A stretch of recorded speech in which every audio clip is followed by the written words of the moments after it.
But the deadly terror attacks follow months of tension and uncertainty in the Belgian capital. So how did the suspects fly under the radar of police, and was a red flag missed? Ryan Mauro is a security analyst at the Clarion project, and he joins us now with some more insight.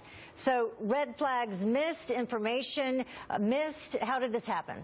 Yes, information will be missed because we know that there's been information about these individuals having ties to other suspects now, but at the same time, red flags are always going to be missed because it's not like you just push a button and then every single person that you know is an extremist has surveillance on them. There is so much information, there are so many extremists now, and it's so labor intensive to have surveillance on all of them that you can't keep track of all of them. So the authorities have to say, who are the ones I'm most worried about, and that's where I'm going to invest my time. Do you think it's possible that Salah Abdeslam, who they captured on Friday, was being watched and they purposely did not pick him up, and perhaps they waited a little too long? It's always possible. It's also possible that there was limited surveillance because it is so labor intensive to just try and track someone all the time. Just because you have someone under surveillance doesn't mean you're going to stop them from carrying out an attack. But one of the issues that Europe faces is that you're going to have a lack of informants. Have these Muslim communities that are not integrating into society, and there's a separatist mindset, so they're not turning down the corner and saying that guy's an extremist and I'm going to go tell the authorities, whereas that happens a lot in the United States, but it doesn't happen as much in Europe. Yeah. All right, so Islamic terror, there are enclaves, at least one, that's been discovered in Texas. So could this happen here? What happened in Brussels?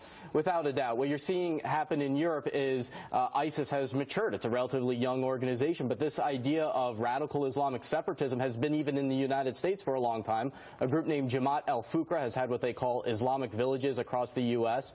Last year, I broke the story on Fox about how we identified one of them in Texas. There's a group with a history of terrorism and extremism, but they get a pass in the media because they have a moderate image, and they also get sympathy because, unfortunately, there will be people that then threaten them and then harass them, and so then they get sympathy and they come off looking like the good guys. Right, and that's what's frustrating for a lot of folks.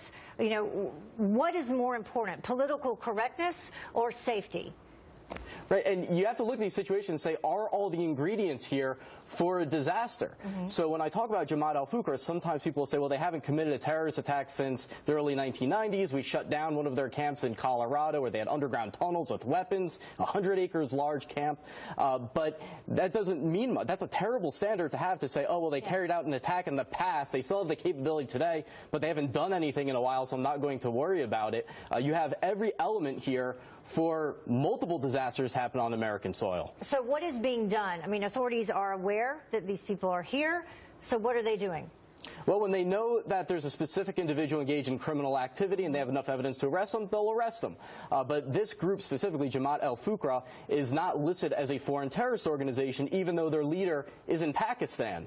And so they're able to legally operate, and so the authorities surveillance and do investigations into specific individuals, but they don't have the authority to go into these massive villages, as they call them, and just start looking in all the trailers. All right. Thank you so much. Very interesting stuff, especially in light of what happened in Brussels. Ryan Mauro joining us. Abby?